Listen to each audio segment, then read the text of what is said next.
Okay. Welcome to Thursday, dear Becky and Lizzy afternoon edition.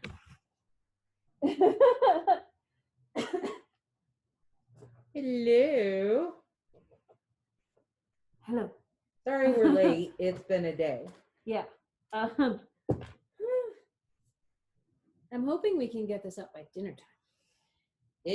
And by dinner time we mean a late dinner because it is now 5 o'clock. I have dinner at like 7. Well, So, you know. hi. Welcome to the Sun Dragon Sideshow. The Dear Becky and Lizzy edition. Thursday. We have. And it has been a Monday. You see what happened was. Before we start, we should tell you that's Rebecca. She's the owner of Sun Dragon Art and Fiber. It's been a day and a half, man. Now sunny, but now sunny, tropical, stormy downtown Brevard, North Carolina this morning. And that's Liz, and she is the minion at said shop. And you see what happened was. We knew that Tropical Storm Zeta, formerly known as Hurricane Zeta, would be coming through. And we had a sneaking suspicion it was going to be a little rough. It was going to be the highest winds about the time that we were going to be coming to the shop, which are like 30 plus mile an hour steady. We should be filming. But really good gusts and trees, and there were trees going down on them. Oh, out where I live was apparently hit the hardest, and we had a tree come down next to our house. Brian actually got to watch it fall. He's looking over my shoulder and went, it did not hit the house or anyone else's house. We are all okay. But it was a big, tall, big tree. Huge. As we left to come in, I waited. We lost power out at my house at 7:15 in the morning. It was like, oh, poop.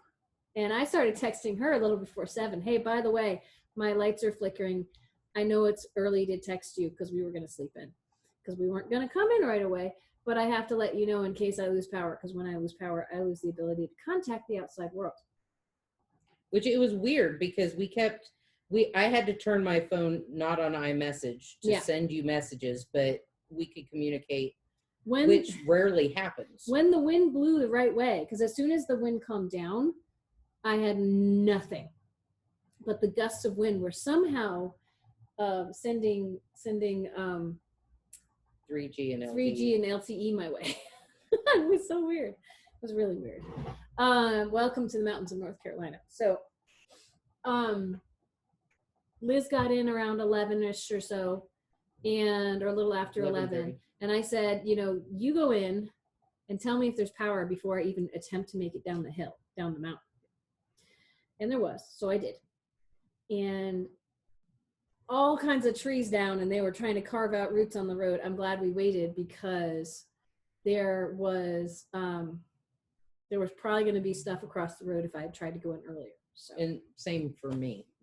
I drove past several trees that were cleared, and I live on a major road or just off a major road. So I knew I'd be able to get here if I waited long enough for them to clear the big trees. And see, one of my thoughts was, huge storm, no one's going to be in town. So when we come in the middle of the day, I had set up a message on the door saying, we'll let you in if we can, because we can't put our tent up when it's windy and rainy and crazy.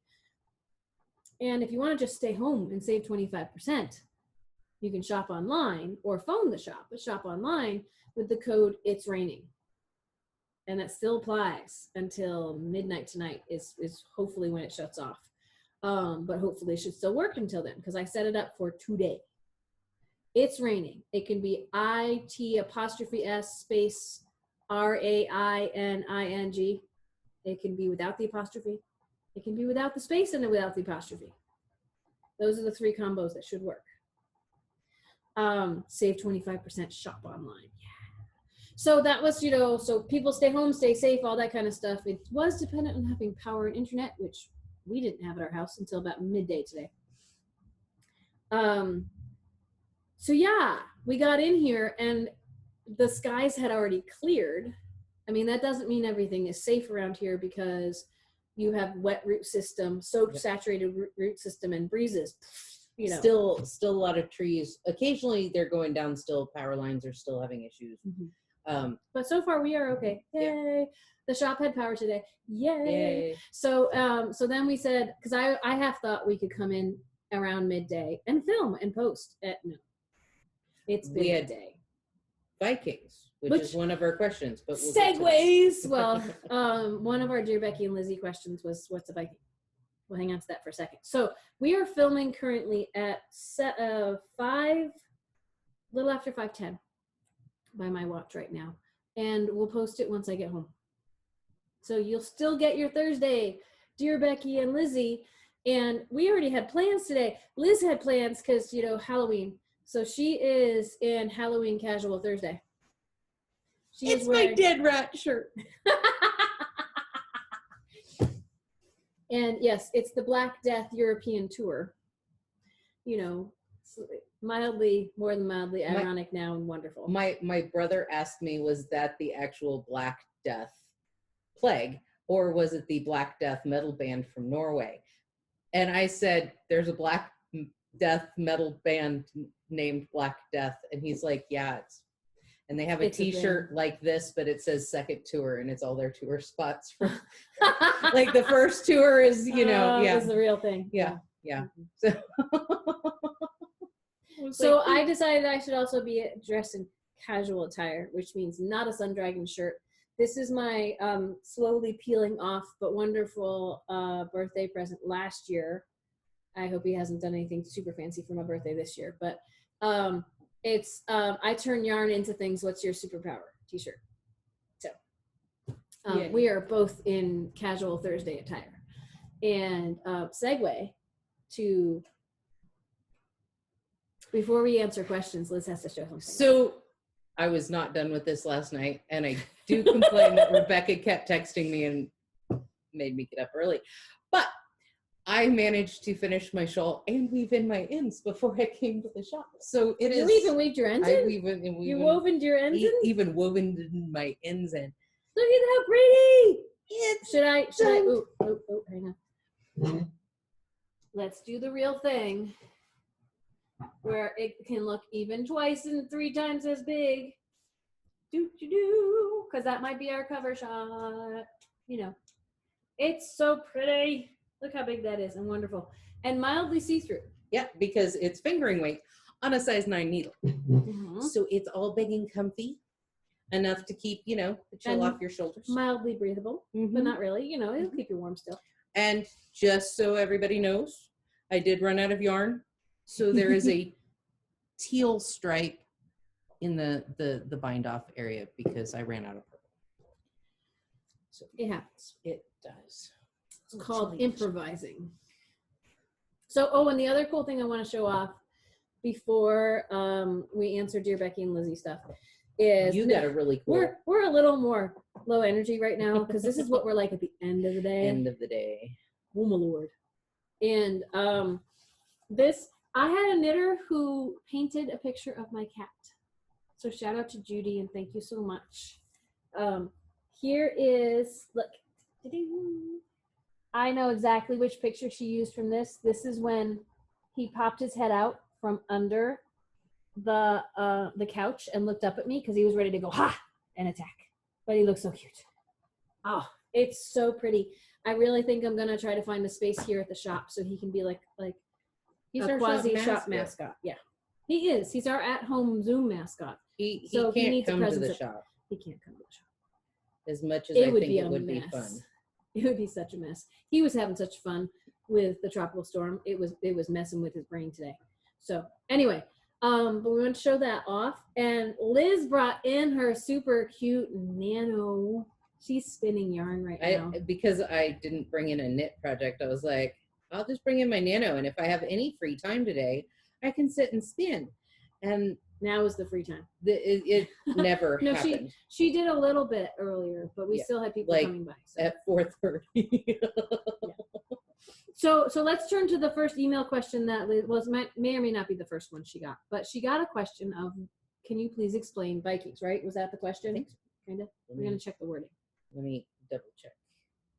Question. Please explain what Vikings are. Thank you. Needs to know knitter. Oh, I love when they have a cute sign off. Yes. So sorry, I'm messing with the microphone because I don't like. There we go. Yeah. I don't like how it was like encroaching on my space on the screen here because I'm already loud. So It's okay. getting warm now. It was cold and now it's warm and I don't know. So Vikings, what was it? 2 years ago? It was right around the first SAF that Rebecca was open for. One of our knitters asked, so how was your day? Rebecca's like, it was busy. And I said, we had Vikings. Just off the top of, no context or anything, just we had Vikings. And ever since then, people are like, Vikings? Yeah. They came, they pillaged, they left. Yes. And so it became this ransacked the shop, but left us money. That's good. Yeah. And it became this inside joke catchphrase. It's like that we've kind of carried, and then now that we've started filming, we talk about Vikings. We have all these code words. There's like 3 to 5 and Vikings and. The business guy across the way, the guy who owns Wilfredo, was like, you have all these cute phrases. It's great. Or he probably didn't use that phrase, but he's like, you have these phrases. You have this stuff. And I'm like, yeah, we have words for things. Yeah. So the Vikings now don't come in the shop. Because we keep them outside. Because COVID. In olden days, the definition for Vikings was when you looked up and there were 15 to 20 people in the shop that weren't in there 2 seconds ago. Or at the end of a very long day, you're exhausted and it was really busy. It's like we had Vikings. Yeah. Rebecca would look up from her classes on Saturday and go, why are you so tired? And I'm like, Vikings. And she'd go, I know why I'm tired. I never saw Vikings. And I'm like, I don't know how you missed them. But they're incognito sometimes. Yeah. So on the plaza, they're groups of like 3 to 5. They come and lay siege. Yeah, and they lay siege to the outside of the shop. With catapults. No, not really. But no, so that's still it's our code phrase for shoppers. We did have, it's meant with great affection. We did have one shopper Tuesday who came and she goes, I wanted to wear my Viking hat. She has a Viking hat with the little horns and the braids. And I was like, that would have been so cool. And we've had another shopper who doesn't live in the area, but she comes up every now and then, and she came up on the plaza while I was out on a 3 to 5, and she says, I've always wanted to be a Viking. And I'm like, we're glad you're here. Yay! So, yay. It means that they're in on the lingo. We're working on Viking bumper stickers and maybe pins. And we've had some good ideas on that front. I don't have them here to show you. They're probably around here somewhere. But I'm working with my graphic designer on how to streamline it for the bumper sticker, and I might do my own thing for pins. We're working on incorporating shop colors, which are mostly like a deep yellow, a burnt orangey red, and everybody knows our blue bags, our blue shopping bags, of which I have none around me. But if you have shopped here at the shop, we have our royal blue shopping bags. And they're kind of iconic at this point, which is crazy to think about. But nope, I'm not going to talk about that because it's a secret, maybe. So, yeah. But there was a time someone came to shop and I said, do you want me to send this home in a different bag so that the person it's meant for doesn't know that you shopped with us until they get their present? Because that blue bag... If you're one of our shoppers, you know it. If you're in olden times, especially if you were walking around town, you could always tell who'd been to our shop. Blue bags, because they're the blue bags. Oh my gosh, we actually did kind of run out for a little while because our supplier had to shut down because of COVID restrictions, and I couldn't find these blue bags anywhere else. So I should overstock, right? Yeah, because I've got a sticker. I've got a sticker. Sticker. I have to sticker more big blue bags because we're out of the big size. So today, one of our knitters actually had to take out a clear bag. But it worked well because her husband said another bag, and I was like, no, it's a different color. It doesn't count. Okay, so what's our next? Our next question is actually a 3-parter. Oh boy. So this might address some of the questions that one of our other knitters had too. A little. Dear Becky and Lizzy, Mm-hmm. a few questions concerning project finishing. Should one weave in yarn ends before blocking? Should we could answer these one piece at a time. Well, why don't you read the whole thing, okay. And then we'll go back and. I'm considering adding a single crocheted edging to my Papillon shawl. Should I do this before or after blocking?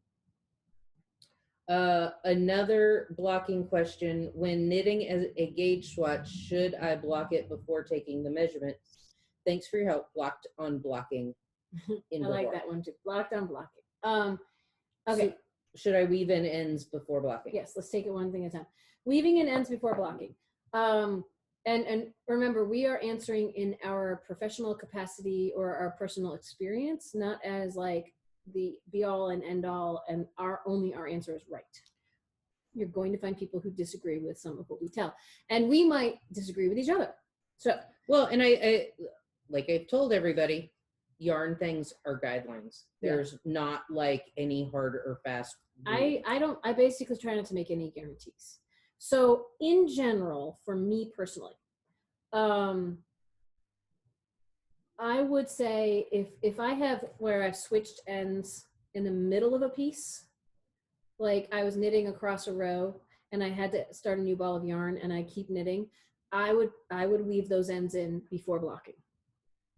Because blocking is meant to settle your work in place. The theory on blocking is the first time you wash a garment, you have a chance to shape how it will come out, depending on the fiber, really. Like acrylic probably won't change very much, but wool, cotton, some other things, the stitches can settle, they can even out. But if you started and ended a skein in the middle of a row, you've already got a little bit of a gap. And if you block it, that gap might become a little more noticeable. It might, when you weave your ends in, go away completely, but it might not. So I would weave your ends in on that one before you block. If it's on the edge, a lot of times if it's on the edge, I don't care. Before or after, it's not going to make much of a change. And I often like to keep ends out, so in case it's something that has to get sewn together, like a sweater, I don't want to weave ends in until I'm done seaming, which will often happen after I block. What do you think, Liz? I generally don't block. So she is worthless to us. Although, no, I think I wove my ends in on my sweater before I blocked. Okay. Just because it was less to do. But that wasn't a piece sweater. That was it was a raglan top down. Yeah. You know, sew up the armpit holes and for me, it was a bit, more laziness that, hey, if I do it before blocking, when I pull it off the mat, I can wear it into work that morning. Well, instead of going, oh crap, I have all these ends to weave in. So the answer may be situational. I'm looking at my audition shawl right now, which is behind the camera, and I blocked that sucker and I still haven't woven the ends in. It is hanging up on a mannequin with the ends hanging out. So and especially like the starting and ending ones, it's not going to change how the blocking lays because it's fastened in already a little bit with the cast on or bind off. Yeah. So some of that might be personal preference. Like I said, I don't like to weave ends in on something that has to get sewn together eventually, because by going in and around and scooping through, it can really pull apart, or like it can bunch up a place where you might actually need to sew. So I like to put those I like to sew my ends in when I'm totally done, except in the occasion of if it's going to look like it's got a hole in the middle of it. I would have to find it. Oh, I see it right now.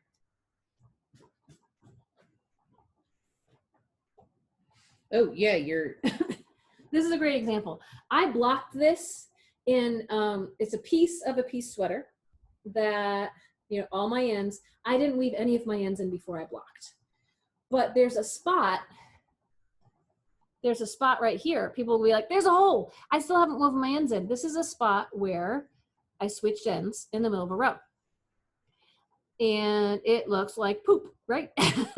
If I sew those ends in, it might be absolutely fine, but the stitches might not lay as flat or as nice as they would have if I had sewn them in before I blocked. And I think you blocked that as part of a blocking class. I might have. So it was like, hey, I need something to block. And it was kind of a rushed thing. Yeah. So, so that's what I would say about weaving the ends in. I do as little weaving of ends in before I block, but some people will say, do all of it before you block. And some people will say, well, I wove my ends in and then I blocked it and they kind of started to come out. It depends on how you weave your ends in, how well they will stay through blocking. I will say it wasn't blocking, but my anemone hat, I didn't weave my ends in. And you're supposed to, with the anemone hat, chuck it in the washing machine and in the dryer. And the end I didn't weave in, broke off. So there's only a little stub and it kind of felt it mildly. So it's going to be really hard to weave my end in now. So I kind of wish I had woven my ends in, both ends. It was the beginning one. The end one I think I did weave in. The beginning one I was like, it won't matter. And I kind of think next time I make it, I will weave my ends in. So again, situational, can vary. Yep. Not maybe the answer you were looking for, but the one I'm choosing to give. So. All right. There's a lot of life like that in knitting and crocheting. I'm considering adding a single crochet edging to my Papillon shawl. Should I do this before or after blocking? What do you think? If it was a crocheted edging, like with picots or whatever, you might want to do that before, because you're going to shape it before, so you can pull all those little picots out. You can shape them up nicely in the blocking. If it's just a single crochet, that's just meant to just be a decorative edge. I don't think you have to. I mean, Liz will also probably defer to, she doesn't block her papillons. I don't block my papillons because they're so big, but I have shawls that I put crocheted borders on them because of the gauge that I used, like big needle, little yarn. I didn't worry about it, but sometimes there are some things like the Fall River shawl and some of the other lacier shawls, you kind of want to block those. So if you're putting a deeper edging on something, a crocheted edging, you'd probably want to put that on and block it, just like if you were doing picots, to where you could make sure everything, I think you could do it either way, because I think if you block it and then you add it on, if you're spacing them out and not bunching them up too much, like it should just be a nice set. Like there are plenty of things. I mean, this is the larger conversation of blocking, and I know we need to get to the gauge swatchy thing too, but the larger conversation of blocking, there are, when I'm doing the piece sweater, to go back to again, the front, the back, the sleeves, a lot of sweaters like that will say block your pieces. Some people will be like, I'll block once I sew it together. I'm a big fan of shape your pieces to the right measurements, because oftentimes in piece sweater patterns, they have a diagram of what these pieces should be measured to. You block those first, and the instructions will even say block, sew together, and then pick up stitches around for the collar. I don't block it after that. The collar remains in mine unblocked, and usually that's fine. Usually it doesn't change quite so much, which kind of lends itself to the gauge question-ish.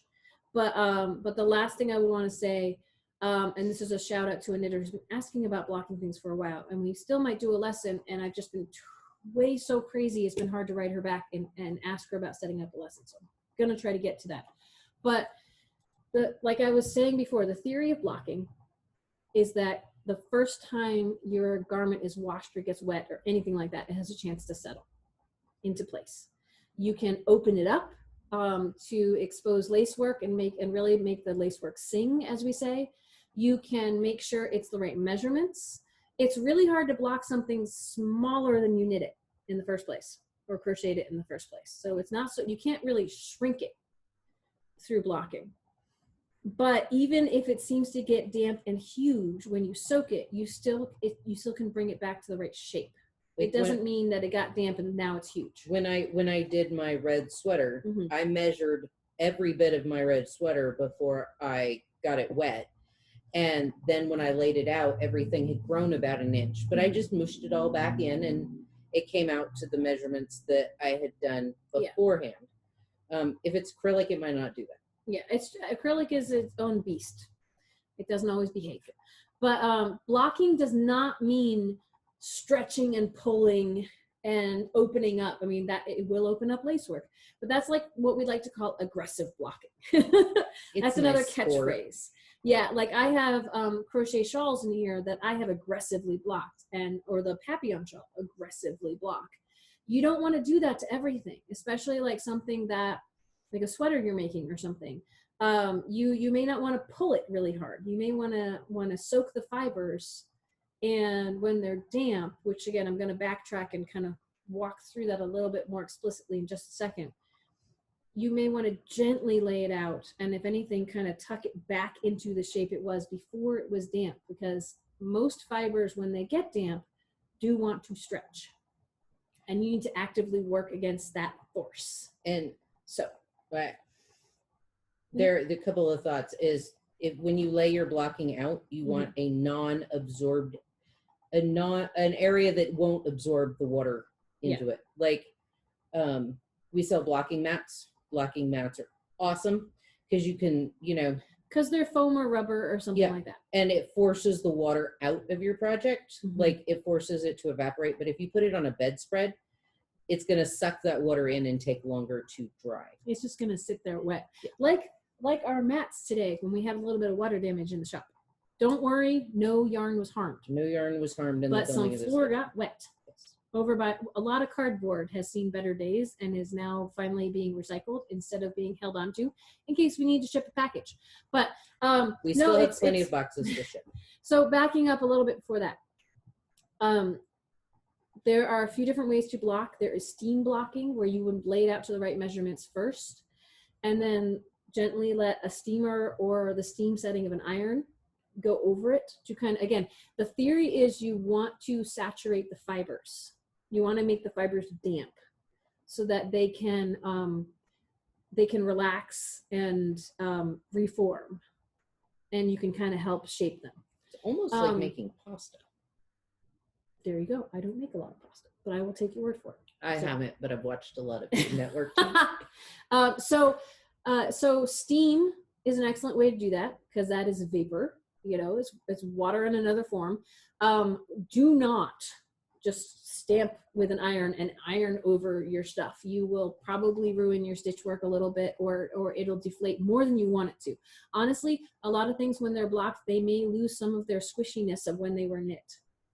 If you aggressively block or even gently block some garter stuff. Or stockinette. Yeah, like it could look flat. This is not as squishy as when I knit it, but it still is working just fine, and it's still wonderfully soft. So there's steam blocking. There is spritz. There's spraying it.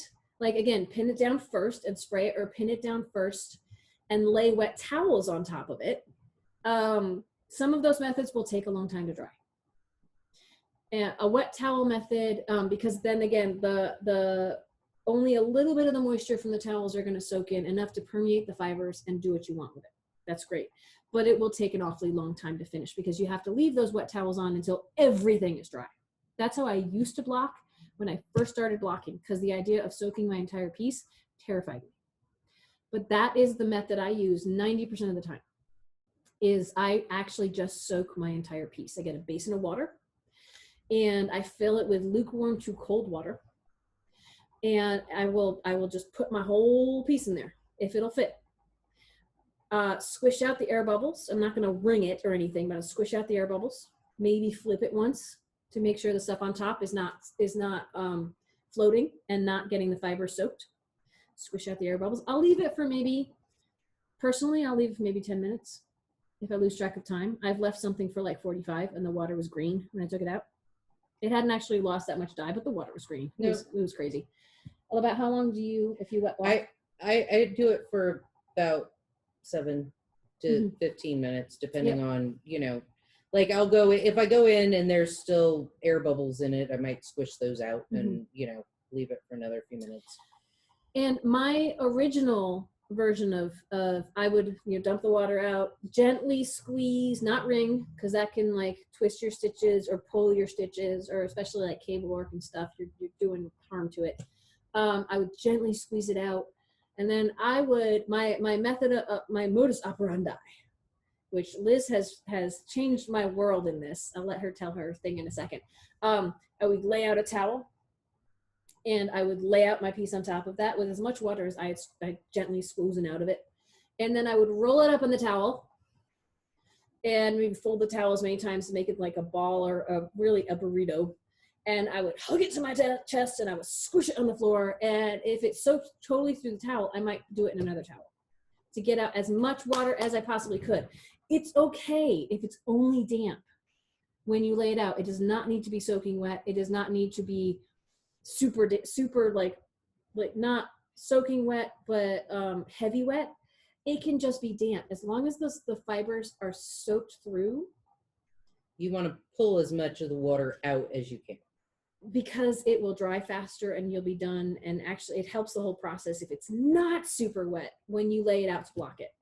Now, Liz has another method of getting the water out. And the first time I did this, it absolutely terrified me because I thought I was going to felt my piece. But my COVID cardigan, which is at home, not here today, that's the first thing I did this with. And I am a convert. So what do you do this? So when I get done with my bowl of water in the sink, I tilt the bowl, drain off most of the water.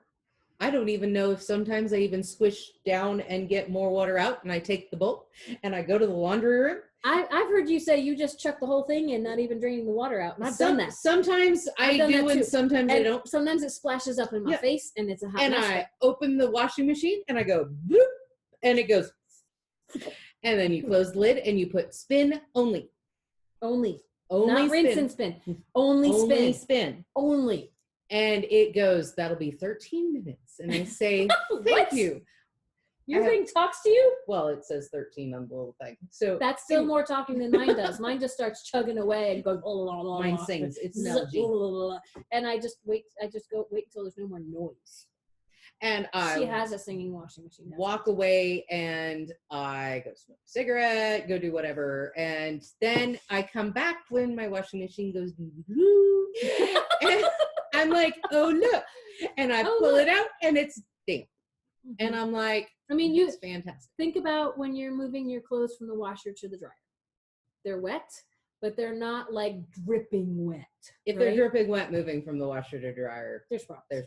But you need a new washer. It's spun out. I've heard salad spinner.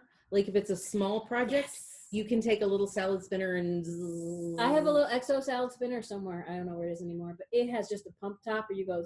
Woo, yes. Woo. But as long as your washer has a functioning. You actually want to get as much water out of it as you can, and don't worry, it won't be bone dry. No. When people are like, oh my gosh, how long is it going to take to block this? I only have so many days. Usually if I do this, it is dry by morning. If it's a sweater with 2 layers, maybe not, but usually it's dry by morning. So then and that's actually kind of feeds back to the weaving your ends in thing, because if you throw it in the washing machine and spin it out, most likely the ends will still be fine, but they might get a little ragged in the spinning cycle, maybe. So just kind of play that by ear, because that's when my stuff happened to the anemone hat, was when it was in the washer. Is when a lot of the snagging and pulling and stuff. Well, and the anemone hat says put it in with a whole bunch. I put it in with a whole bunch of other laundry, not by itself. So, and I will say the anemone hat, when it came out of the washer, I was a little worried it was going to be too big, because it had stretched out in terms of being wet. But it is pretty much the same size as before it went in after it dried. So again, that when you lay it out to the proper measurements of your pattern. Don't just lay it out and pull on it, because that is going to throw it off. I've seen so many things on Facebook groups where it's like, I blocked it and it's huge now. And some of that, not all of that, but some of that could be from how you're blocking, which leads us back to the last question. And we'll fully answer it in 1 second, but the blocking, you want to wait till it's dry. And I always get this backwards of, I think if it's cool to the touch, it might still be damp. And if it's not cool anymore, when you kind of put a hand on it to see how it's going, it's dry. And I have to mention this real quick before I go to the last blocking question. We're going to have lots of asides. Andrea Mowry in her in several of her patterns has the coolest hack ever for if you don't have blocking mats. If you don't have fancy blocking mats, I get it. It's okay. Lots of people come in and say, well, I just pin it out to the guest bed thing. And it'll take forever because everything's like, soaking wet. If you're going to do that, and that is absolutely okay. It's just going to take a while. Put trash bags down. That's not going to take a while. Because if you put a layer of, or if you trash have bags painting tarp or whatever, piece on top of that. If you put your piece on top of it, even if you poke holes through it, it's not going to do enough to pull water through it. But it makes the water absorb up or evaporate up instead of absorbing down into your bedspread, which both pieces have to dry at the same time. Yeah. So I loved that hack. And oddly enough, I think I'm the only one that read that in the pattern. Everybody else that's done the pattern has been like, she did what?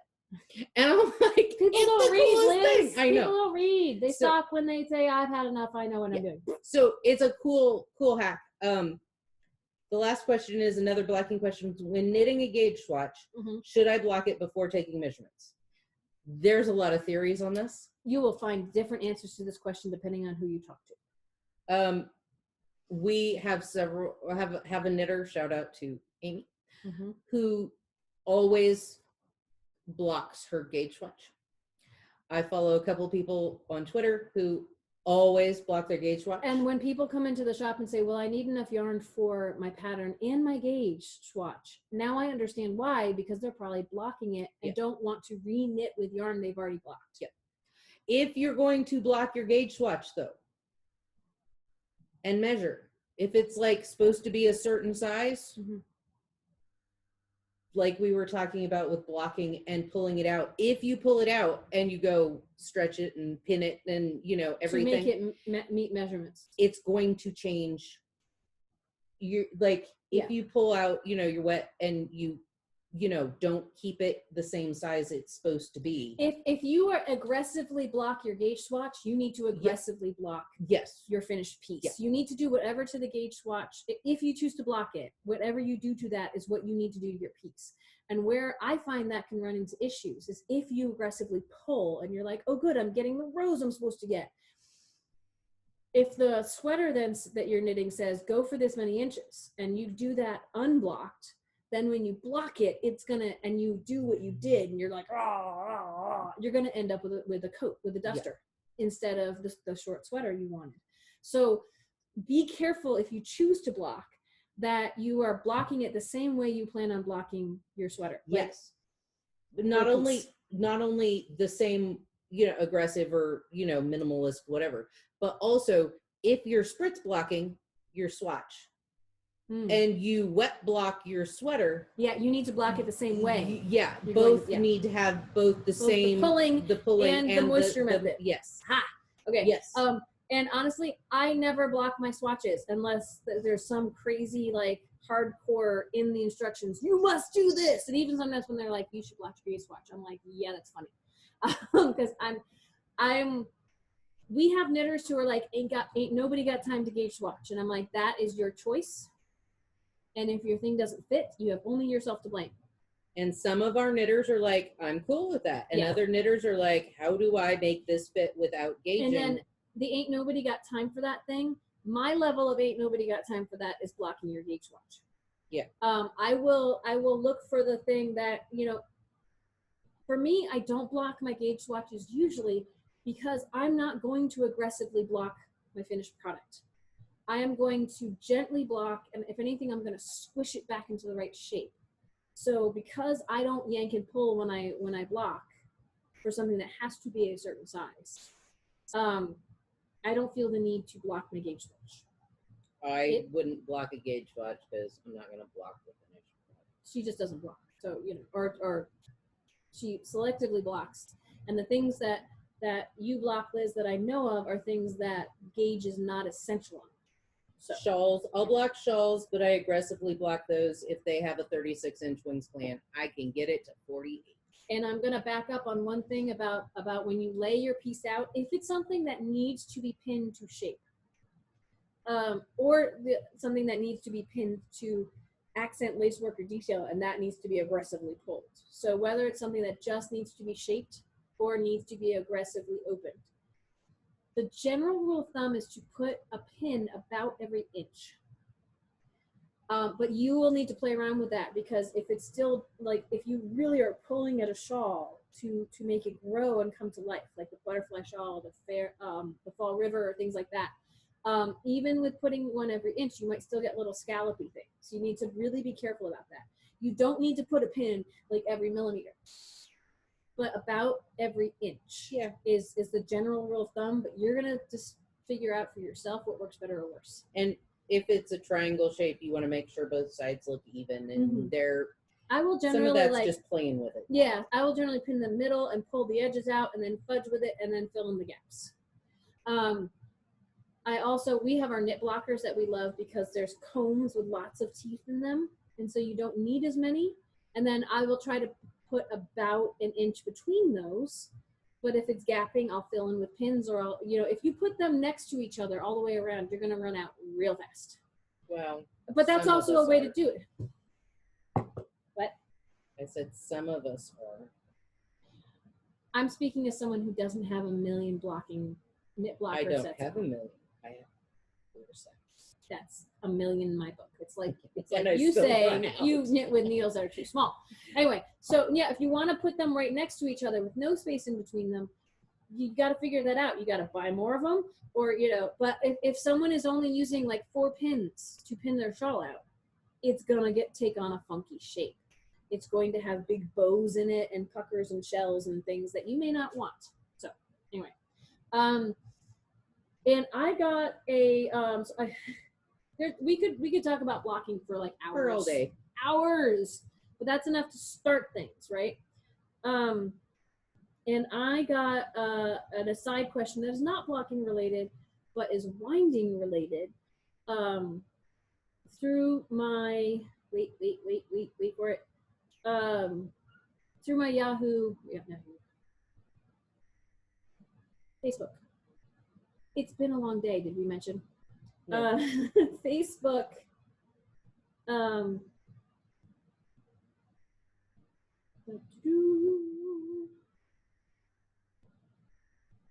Messages. Business page messages. Anyway. FYI, messaging me on my personal page. I might get an alert to it, but both personal and business pages, it's hard for me to check and stay on top of, but I do what I can. But please know that we're not sitting here watching Facebook every second of the day, because a lot of busy crap. Because there's other places to check. Email and so this doesn't have a fun sign off, but that's okay, because they're like, if this works for today's video. She had a question. I have an umbrella swift and a yarn winder. Every time I use them, I end up having yarn throw up, what we affectionately call yarn barf, after working with the yarn a while. I don't know if it's just operator error, or does this happen to others? Thanks. Winders and swifts are persnickety beasts. I know.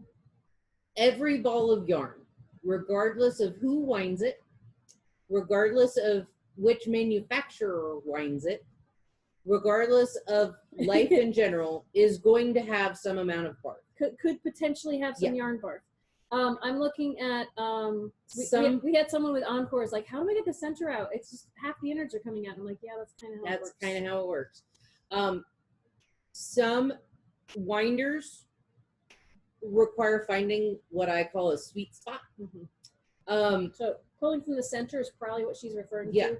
And she pulls, and at some point, like, I'm already hitting a little resistance, but I've knit with this on my Alaska hat, but you pull and it snags and then some of that is if it's fluffy yarn too, like that cake is kind of fluffed, and it's filled in, so it catches on itself, and you yank and you get multiple layers. That happens. Liz talking about the sweet spot, like on our winder. Our old for winder, a nice winder. Our old winder had a nice sweet cake. spot that was like 2/3 of the way down, and it did a perfect cake. As long as you got the starter 2/3 of the way down the pole, it was awesome. We pull out a new winder, and I move it down 2/3 of the way down, and it went, no, see, I don't like it there. and it's actually a third of the way down. Yeah.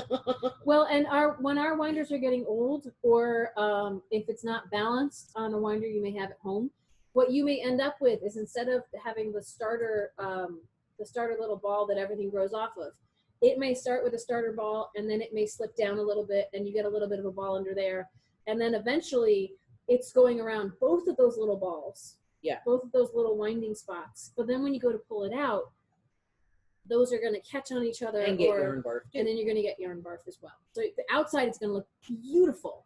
And if we notice that happening, and we can sometimes feel it, we will try to keep that from happening on ones we wind for people. But sometimes it escapes our notice too.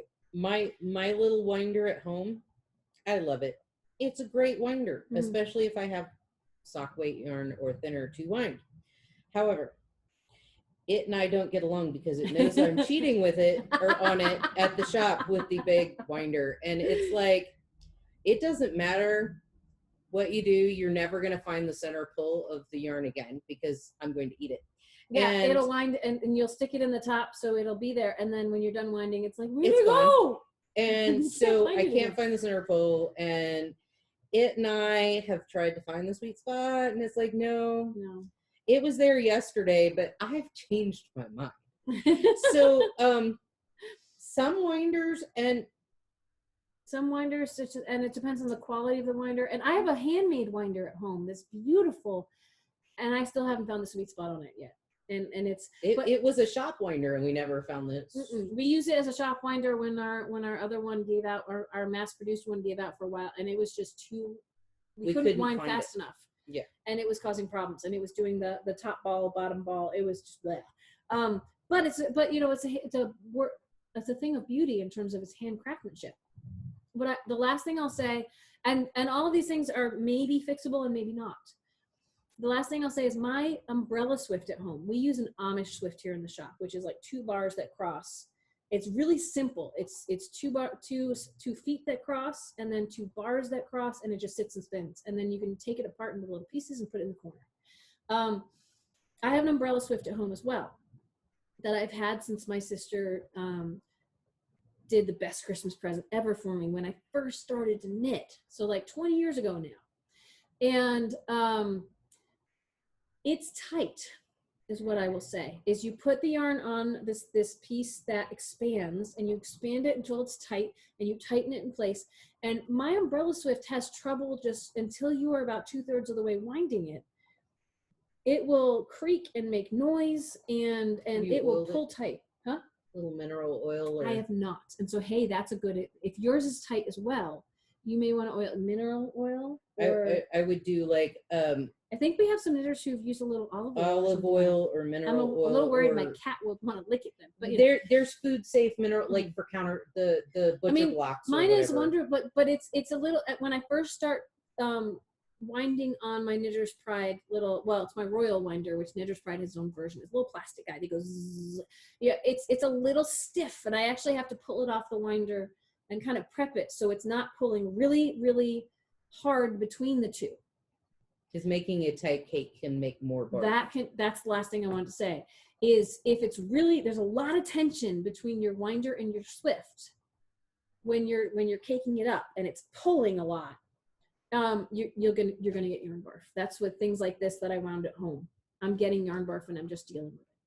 And but that's an excellent idea that I should do too, is I should oil just the shaft of my swift a little bit. And unfortunately, it's yarn, and a lot of yarns just like to do yarn barf.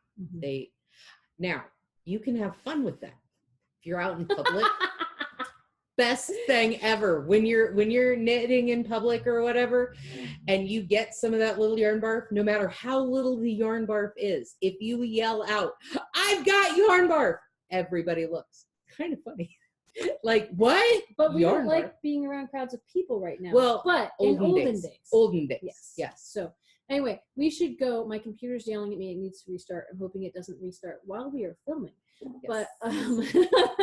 But we should go because it's almost 6 now. And we hope you've enjoyed this, our late evening version of Dear Becky and Lizzy. And y'all have a good weekend. But yes, tomorrow, Sit and Stitch. Sit and Stitch. It's like a pre Halloween Sit and Stitch, 6 to 9 p.m. Eastern Standard Time. Oh, and the clocks are going back this weekend. Yes, don't forget before. to set your clocks back on Saturday night. Saturday, but phone number for the tomorrow. Zoom. It's been one of those days. It's been one of those days. I'm not used to being here this late. We're actually getting we're getting the sunset. I can see it. Knit nights at the shop. We would watch the sunset. It'd be so beautiful. I can't wait until we can gather together again, probably with masks, maybe next year. So 6 to 9 p.m. Eastern Standard Time or Daylight Time, whatever. Normal times, clocks haven't gone back yet, but that will happen this weekend. Shop phone number is what I think Liz was just referring to get into the Zoom session. 828-877-3550. I'm trying not to interrupt so she can say the whole thing.